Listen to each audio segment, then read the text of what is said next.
Welcome back to the Greg Schreffler Show, where we talk about anything and everything that has God in it. Why? Because we gotta. In episode 3, we're diving into one of the most foundational and controversial subjects in our culture: creation versus evolution. Is life a product of divine design or a cosmic accident? Did God create man in his image, or did man evolve from apes? Let's explore the science, the scriptures, the truth. Research is brought to you today by the Bible, the works of Dr. Chuck Missler, and your friendly neighborhood internet and chat GPT. Now, you may be asking yourself, well, which evolution are you referring to, Greg? Which is telling in and of itself, don't you think? There's only one version of Christianity, but there's 6 versions of evolution. So I'm going to run through them briefly and swiftly. Number 1, Darwinian evolution. This is the classical. Random mutation plus selection. Number 2, Neo-Darwinism, modern synthesis. This adds genetics to Darwin's model. Number 3, punctuated equilibrium, sudden evolutionary bursts. Number 4, theistic evolution, also known as evolutionary creationism. God used evolution. Number 5, progressive creationism, special creation over time. Number 6, intelligent design. Now, before you jump on number 6 and say, yep, that's the one for me because I believe God created it. This one says there's a detectable design in nature, but it's unspecified as to who the designer is or was. Who cares, Greg? Who cares? Why does this matter? So I'm going to take some of this right from Dr. Chuck Missler's Genesis Handbook, Session 1, Introduction, Page 1. He says there's 2 worldviews. Either everything is a result of a cosmic accident, or there's a deliberate design by a designer. Again, I ask you, Greg, who cares? Why is this topic so important? Well, I think it would answer one or all of these questions I'm about to ask. 6 of them, to be precise. Number 1, who am I? Number 2, where did I come from? Number 3, why am I here? Number 4, what's it all about? Number 5, does anything matter? Number 6, is there life after death? Now, let's dive in first with the foundation of faith. Well, where do we start for that? Where we always start, in the beginning. And this time, it is literally the beginning. Genesis 1:1. In the beginning, God created the heavens and the earth. So this isn't just a poetic beginning. It's the foundation of a worldview. God created purposefully, intentionally, with order and design. Okay, Greg, Genesis 1:1. Is that all you got? Well, no, I'm so glad you asked that question. Psalm 33:6. By the word of the Lord the heavens were made, their starry hosts by the breath of his mouth. Psalm 19:1. The heavens declare the glory of God. Colossians 1:16. By him all things were made. Hebrews 11:3. By faith we understand that the universe was formed at God's command. Romans 1:20.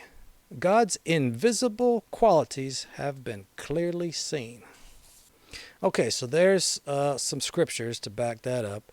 But now let's look at the naturalistic worldview. The universe came from nothing, by nothing, for nothing. Life emerged from non-life through random chance. Evolution via natural selection drove complexity from simplicity. Obviously, the Bible paints a different picture, one with moral meaning, divine design, and humanity made in the image of God. For example, Genesis 1:27. So God created man in his own image, male and female he created them. In Dr. Chuck Missler's Book of Genesis Handbook, he emphasizes that the Hebrew word bara, create, implies the creation of something entirely new, something that never existed before. The text doesn't allow for randomness. God was deliberate and sovereign. Next, let's talk about the timeline. Young Earth versus deep time. Young Earth creationists believe the Earth is about 6,000 years old based on biblical genealogies. Now, a fun fact is that Israel's calendar puts us at the year 5785, not 2025. Evolutionists propose the Earth is 4.5 billion years old, based on radiometric dating. What's that? Radiometric dating measures the decay of radioactive isotopes. Exodus 20:11 says, "In 6 days the Lord made the heavens and the earth, and rested on the seventh." That's reiterated in the Ten Commandments. It's not a metaphor, it's a model. Jesus and Paul both affirm the Genesis account. Missler discusses how the gap theory and the day-age theory attempt to reconcile long ages with the biblical text. What's the gap theory? What's the day-age theory? Those theories say that thousands or millions, maybe billions of years have passed between verse 1 and verse 2 of Genesis 1. But let me continue. He cautions, Missler, these ideas will likely compromise the plain reading of the word and often opens the door to error.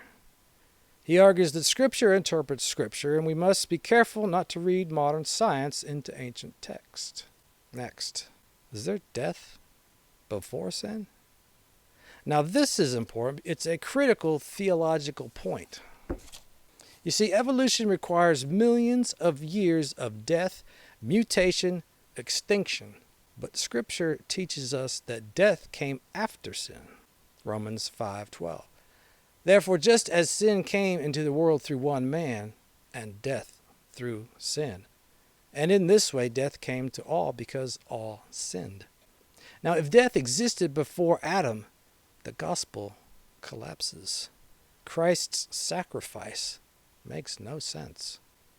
Missler stresses that the fall was a literal historical event. Without a real Adam, a real Eden, and a real fall, the cross is unnecessary. He calls evolution a direct assault on the gospel of grace. Now let's talk about the uniqueness of man. Are humans just highly evolved animals, or something more? Psalm 8:5-6. You have made him a little lower than the angels and crowned him with glory and honor. So we're not the result of evolutionary randomness. We were designed with a purpose: to bear God's image, to know him, to walk with him, to fellowship with him. You see, evolution strips man of his dignity, but Scripture gives man dignity. Missler explores the genetic gap between man and animals, suggesting that man's spiritual nature, not just physical complexity, sets us apart. He notes that the Hebrew word nephesh, or soul, is used differently for humans than for animals, reinforcing our distinct creation. Yeah, but what about actual science stuff? Now, I just want to make a little side note here. I don't like how over the years science has somehow been separated from God. I believe God made science. But now we're going to talk about some sciencey stuff. So this isn't just a faith issue. Science actually backs up creation more than you may think. But before we get into that, I want to quote you something from Missler. Again, this is out of his Genesis Handbook, Session 1, Introduction, page 11. He calls it Blindfold Our Prejudices. What does that mean? The only sure barrier to truth is the presumption that you already have it. Of course, that's worth reading again. The only sure barrier to truth is the presumption that you already have it. All right, some sciencey stuff. Irreducible complexity. For example, biological systems like the flagellum require all parts to function. They couldn't evolve piece by piece. What? What is flagellum? Flagellum is cellular appendages functioning as locomotive or sensory organelle. Huh? Organelle is organized cell-level biological structure of distinctive morphology and function. What? Those are both from Wikipedia. I don't know what you're saying, Greg. Speak English. I'm getting there. Have you heard of information theory? DNA carries complex encoded information like software. Who wrote the code? I still don't know what flagellum and organelle is about. Basically, those are complex organisms that make it excruciatingly difficult for them to have happened by chance. But let's put it in a more simpler way if you're not a real sciencey kind of person. We are fearfully and wonderfully made. Psalm 139, 13 through 14. All right, now let's look at some more science stuff that has to do with proving that the Earth or the universe is not old or billions and billions of years old. Again, this comes from Missler's Genesis Handbook on page 12. Thermal decay. Heat always flows from hot bodies to cold bodies. If the universe was infinitely old, the temperature throughout the universe would be uniform. But it's not uniform. Therefore, it's not infinitely old. The universe had a beginning, and it's destined for an ending. The most profound discovery of modern physics is that we live in a finite universe. From a singularity of a beginning to an ultimate thermodynamic termination as an ending. Big stuff. Here's some other examples of young, or you could call them young Earth indicators. Number 1, moon dust. Only a few thousand years' worth have been found. R.A. Littleton, astronomer and consultant to NASA, circa 1956. Greg, that was 69 years ago. Yeah, well, it wasn't a billion years ago, was it? Number 2, Earth's magnetic field. Calculated to be 1,400 years. Based on measurements taken from 1835 to 1965, estimates an age of less than 10,000 years. This is from Thomas G. Barnes, Origin and Destiny of the Earth's Magnetic Field, Institute for Creation Research. Number 3, the Mississippi River Delta. 300 million cubic yards of sediment are deposited in the Gulf of America by this river each year. Analysis of the volume and rate of the sediments deposited annually, the age of the delta is around 4,000 years. From Henry M. Morris, Institute for Creation Research. Number 4, salinity of the oceans. This one's a mouthful. The uranium, sodium, nickel, magnesium, silicon, potassium, copper, gold, molybdenum, and bicarbonate concentrations in the ocean are much less than would be expected if these elements and compounds were being added to the oceans at the present rate of thousands of millions of years. Nitrates and uranium do not break down or recycle like salt. This implies the oceans are a few thousand years old. From Henry Morris, S.A. Austin, and Dr. Humphreys. Now, I'm going to read 4 more to you, but this is just a shout out for you sciencey gurus, because I think only you guys will appreciate this. So the rest of us just hang for a second. Number 5, pointing, Poyntting, Robertson effect, solar janitor. Number 6, radio halos, primordial polonium 218. Number 7, velocity of C decreasing. 4 or 5 related atomic properties dependent upon C have demonstrated decrease. And number 8, quantization of red shift. Distortion of gravity during an early expansion phase. Time stands still at the event horizon. Now, I guess some agencies listening to this conversation, and they probably just think I was sending out some code with all that stuff I just mentioned. But anyway, is all this chance? There's a lot of complex things there to be just chance. Here's something interesting to think about. Why are we worried about species going extinct if evolution is going on? I'm sorry, but that bears worth repeating. That's just worth repeating. Why are we worried about species going extinct if evolution is going on? Now let's look at Genesis 1:24-25. And God said, "Let the land produce living creatures according to their kinds." What, Greg? What's that got? This is an example, or I'm going to give you an example of what those two verses mean scientifically. Okay?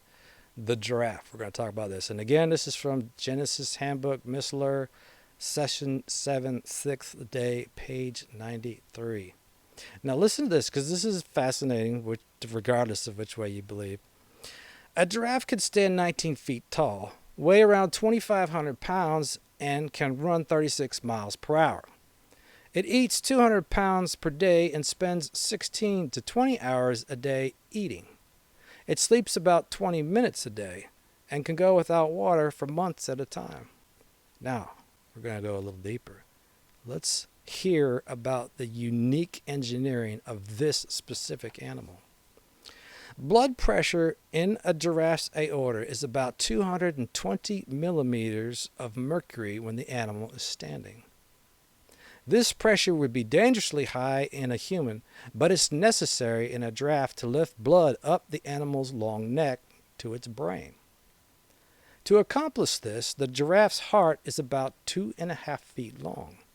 However, when bending down to drink water, the pressure is more than enough to burst the blood vessels in its brain. So valves in the arteries in the neck begin to close. Blood beyond the last valve is shunted under its head. The sponge, air quotes, squeezes its oxygenated blood in the brain, and special valves in the vein facilitate the equalization of pressure. How could this evolve from dead giraffes? So this is just one example from one animal. So what he's saying is everything God made has a uniqueness to it. It's engineered for whatever the physicalities are of that creature. Now, as amazing as that sounds, how much more amazing are you? Missler points out that statistical probabilities are overwhelmingly against even the simplest proteins forming by chance. He quotes Sir Fred Hoyle. The chance of life arising from non-life is about the same as a tornado assembling a 747 in a junkyard. That's a really good analogy. All right. As we start to wrap up or wind down, let's look at theistic evolution and intelligent design.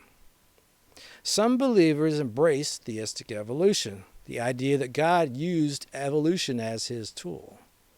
Others support intelligent design, pointing to the fingerprints of a designer, but not specifying who the designer is. You know why that's significant? You probably already know this, but you know there's a lot of people that believe we were made by aliens. I don't mean illegal aliens, I mean like extraterrestrial aliens. Just saying. Anyway, both those ideas raise concerns. For example, was Adam real? Was there a literal fall? When did sin and death enter the picture? If we compromise on Genesis, where do we stop? So Missler warns against blending secular frameworks with Scripture.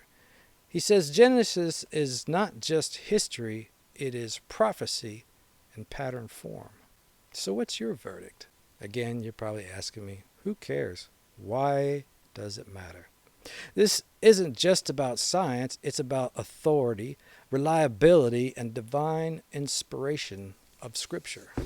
If Genesis is myth, what about the Gospels? If Adam didn't fall, why did Christ come?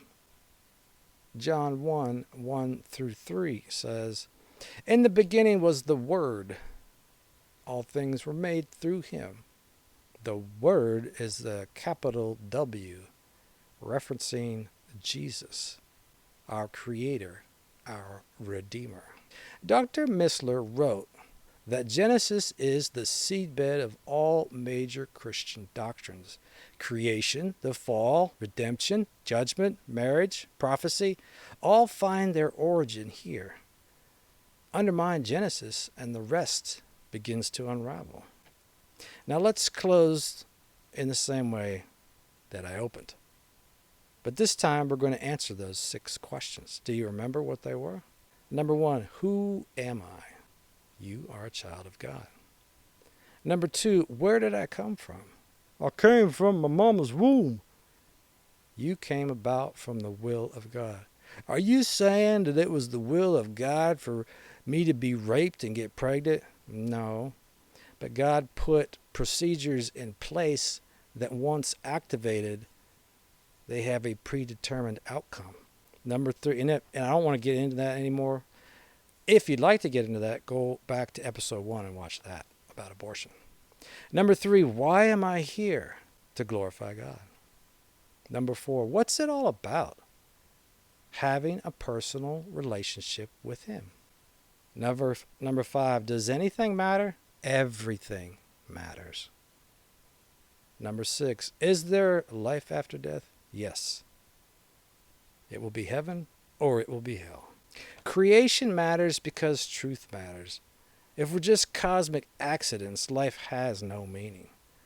But if we're made in the image of God, then we were made for something eternal. You matter. You have purpose. Jeremiah 1:15, before I formed you in the womb, I knew you. Your soul or spirit, our souls or spirit, are eternal. They are indestructible, like the demons and angels. Indestructible. So here's the good news. You want to live forever? You're going to get to live forever. The only problem is it going to be heaven or is it going to be hell? I don't care, Greg. I don't buy any of that stuff. I don't even believe in God. Why am I going to believe in this? So if you've been following along and tracking with me on this, you know what I'm about to say. You cannot believe in gravity, but it doesn't make it any less real. My job is to inform you, to put this out there, to let you know. It's not my job to force you to believe this. So that when we're standing next to each other on Judgment Day, and yes, I've said this before as well in an introductory video, I'd rather have you turn to me and say, Greg, why didn't I listen? Rather than you turn to me and say, why didn't you tell me? So I'm telling. And hopefully you're listening. There is a heaven, there is a hell.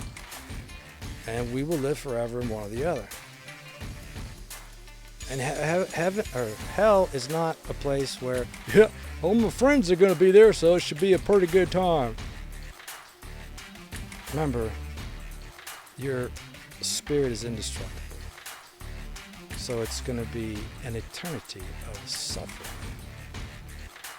And there's really no word or words in any language that could do it justice on the amount of suffering that's going to take place in Well, I want to thank you so much for watching. Thank you so much for listening. And I want to thank you for your patience as I continue to iron out these kinks, as I continue to figure this stuff out. Don't forget to subscribe. Don't forget to share. Tell your family, tell your friends, tell your enemies. And remember, the fear of the Lord is the beginning of wisdom in Proverbs 9:10. Until next time, stay safe.